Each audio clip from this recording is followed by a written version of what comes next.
So today's chapter will do sterilization procedures for sterilization, cleaning, disinfection of the equipment. Those who have the textbook, please mention the page number in the chat box. It's the tables. We will discuss the tables today, not the sterilization chapter.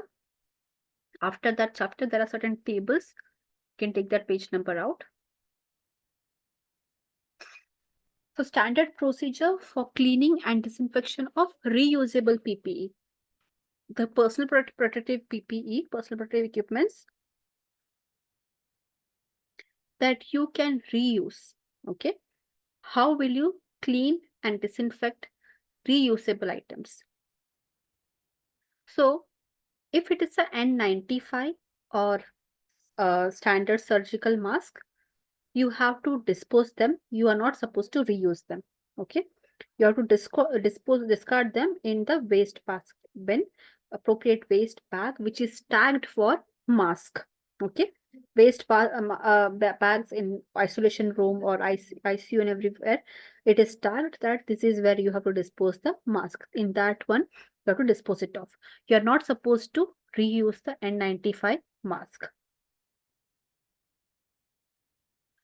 Then HEPA mask use disposable filters only. HEPA, that is P100 mask, which comes with disposable filters. Filters can be removed and disposed after use, but the main body of the mask that can be disinfected. Okay, just wipe it down with spirit, 70% alcohol. That is more efficient than washing it in detergent and water. It is best to wipe it down properly with spirit, alcohol, 70% alcohol. Filter, remove the filter, discard it, put new filter and then use it. Okay. And filters also discard it into the mask bag. The same waste bag in which you discard the mask, in the same bag you can discard the filters as well. Okay. Then eye protector or goggles. Okay. Disposable ones are also available that you can dispose. The face shields, disposable ones you can dispose. If reusable ones are the goggles or eye protector that you use, again the same trick.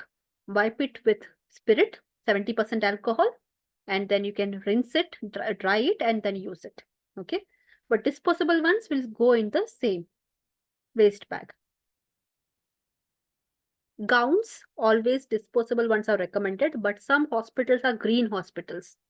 Green hospitals means they value reusable quality and recyclable quality items. Okay, they are not that keen on disposable ones. Disposable ones are more safe, but the green hospitals will make sure that their disinfection and sterilization practices are very strong.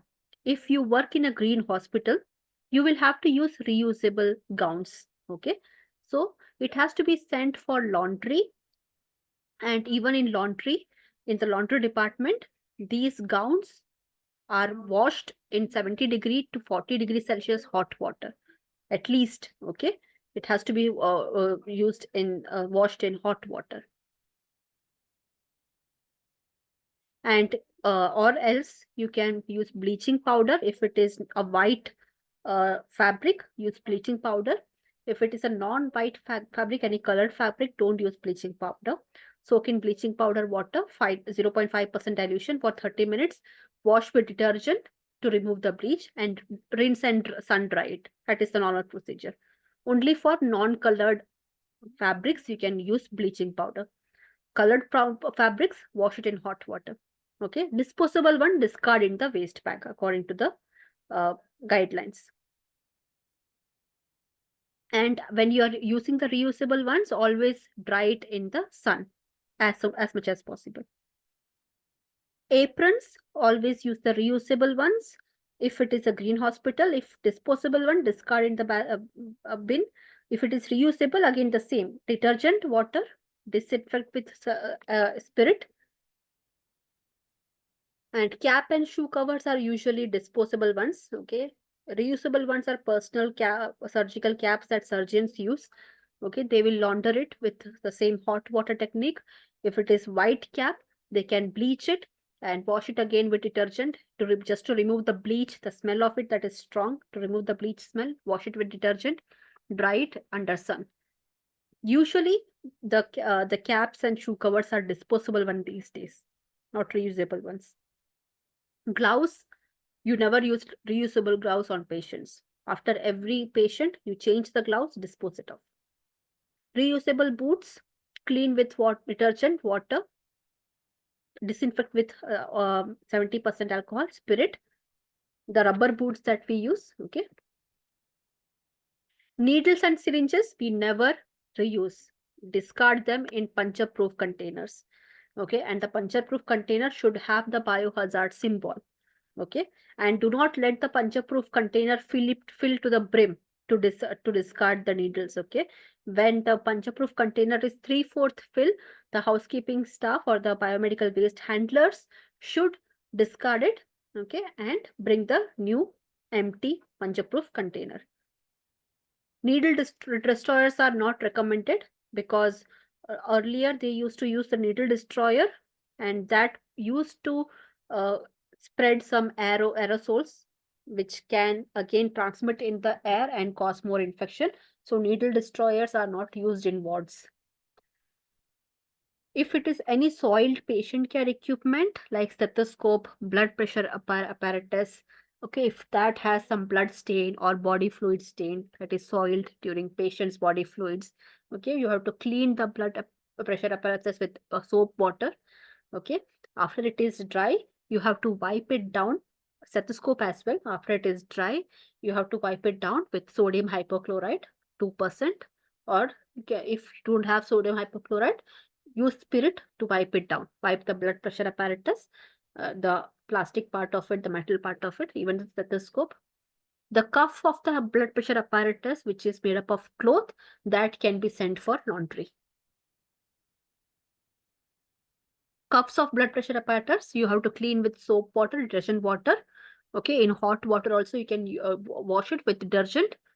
And once it is dry, you can wipe it with spirit as well, if it is recommended. Any instrument that was used in patient care and it became soiled, okay, any instrument that has blood or body fluids during patient care, you have to remove all the organic, inorganic matter. Decontamination has to be done first by cleaning with soap water. Then decontaminated instruments will be immediately sent to the CSSD. The remaining processing is done at the CSSD. Based on the type of the instrument, the remaining processes will be done in the CSSD.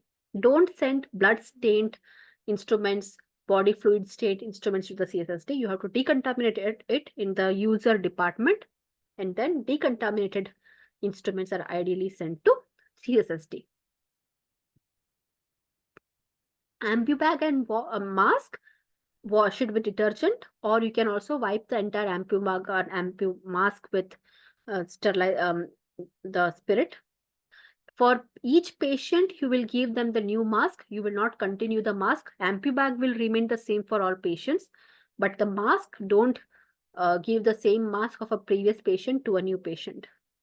Mask should change. The one that goes on the patient's body, mask has to change. Thermometer for all inpatients, you can use spirit to wipe the swab of the thermometer. It is from the bulb to the body. Bulb of the thermometer should be first clean and it should be dragged to the body. And for each inpatient, separate thermometers are used and it is kept in separate dry holder. For outpatients, you can't use separate thermometer for each outpatient. Okay, one thermometer is used for all the outpatients. So after each patient, you have to wipe the thermometer with spirit. Okay, disinfect it with spirit for 5 minutes. Okay, while you collect the history, while you do the other vital signs. Okay.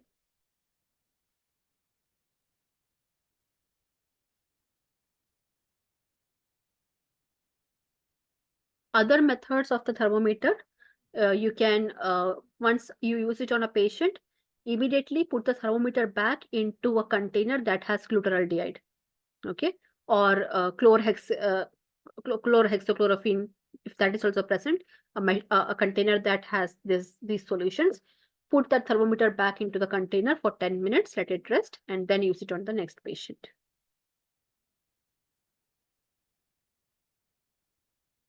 Rectal thermometer and oral thermometer should not get mixed. Separate containers for rectal thermometer, separate containers for oral thermometer. Okay, you have to thoroughly wash the rectal thermometer with detergent and water, dry it, store it separately from oral thermometer, disinfect with spirit for 5 minutes. Okay. Oriscope is used in ENT. The earpieces which are disposable, that can be disposed. If earpieces are not disposable ones, you have to send it for disinfection in CSST. Disinfection cannot be done in ENT department or ward. Okay, after each use, oriscope will be sent for disinfection to the CSST. Earpieces, after each patient, if it is reusable one, wash it in detergent, water, or disinfect with spirit for 5 minutes.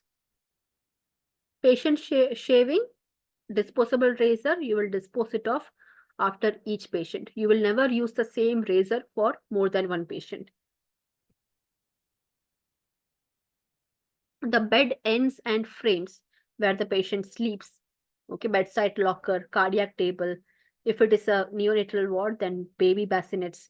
Okay, you have to wet mop these areas with 1% sodium hypochlorite, allow it to dry, and it is ready for the next patient. Okay, bedpan, urinals, bedpan bowls and all, it has to be rinsed in hot water. Okay, and it has to be kept after rinsing it in hot water. Pour 7% Lysol in that bedpan and urinal for 24 hours, let it rest. Okay, or if Lysol is not available, 3 to 5% sodium hypochlorite solution can be used. Keep it for 30 minutes. Okay, then we can wash it with soap and water, dried in sunlight. Housekeeping staffs will take care of these functions, but you have to overlook these if they're doing these functions properly or not. Okay, the checklist duty is infection control officers. Bowls, washing bowls that you use in patient care, you have to wash it with detergent water, store it in dry place. Clothes, brushes, equipments, these are done by the housekeeping staff. These are the management techniques you have to train them with. Okay, clothes and all will go to the laundry. Brushes and all, the housekeeping staff will wash it and hang it in the sun to dry. Curtain rails, as just like in bed ends, you used sodium hypochlorite 1%. You mopped the curtain rails with 1% sodium chloride, hypochlorite, and let it dry as it is. Hand basins also, you can use sodium hypochlorite or detergent water. Lockers, detergent water if it is necessary, or even sodium hypochlorite 1%. Just wipe it with this. Okay, let it air dry. Nail brushes are no longer used because nail brushes, they're abrasive. They will cause skin damage, and if skin barrier is damaged or there are minor cuts and lesions, it has higher chance of exposing the healthcare worker to infection. Toilet brushes, bowls, okay, walls. This you can read. This is how you have to train the housekeeping staff on how to do the cleaning for all these areas. Cardiac monitors, defibrillators, ECG equipments, whatever area the patient is going to contact, that area has to be cleaned and disinfected. And the wires can also be cleaned and disinfected with 70% alcohol. Okay, spirit can be used to clean and disinfect cardiac monitors, defibrillator, ECG machine. Okay.